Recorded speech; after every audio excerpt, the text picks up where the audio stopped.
In Luke chapter 10, verses 25 to 37, we read about the parable of the Good Samaritan. And it says in verse 25 that an expert in the law stood up to test Jesus and asked him, "Teacher, what must I do to inherit eternal life?" Jesus asked him, "What is written in the law?" And he said, "Love the Lord your God with all your heart, with all your soul, with all your strength, and with all your mind, and love your neighbor as yourself." And Jesus told him, "Do this and you will live." But he wanted to justify himself, so he asked him, "Who is my neighbor?" And in answer to this question, Jesus Christ told him that there was a man who was going from Jerusalem to Jericho, and he fell into the hands of robbers. And it so happened that a priest was going to that way, a Levite, and then a Samaritan was going on that way. And it was the Samaritan who had mercy on that man. So at the end, Jesus asked the expert of the law, "Who do you think was the neighbor to the man who fell into the hands of the robbers?" And the expert of the law, he said, "The man who had mercy on him." And Jesus said, "Go and do likewise." The Lord is teaching us today, earn eternal life for yourself by the worldly possession that God has blessed us with. Of course, eternal life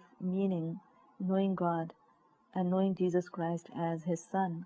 But Jesus Christ has also told us, love your God and love your neighbor.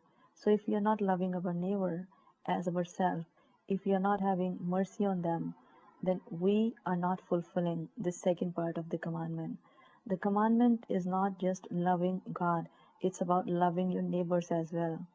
And how can we love our neighbors? By showing mercy to them.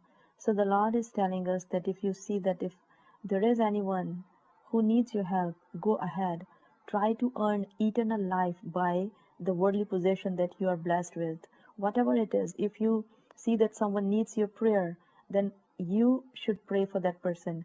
If you see that someone needs your help financially, you should go ahead and help that person. So try to help others whichever way you could. So this is a lesson for all of us today. The Lord is saying, whatever material blessings you are blessed with, use them and earn eternal life. May the Lord bless you.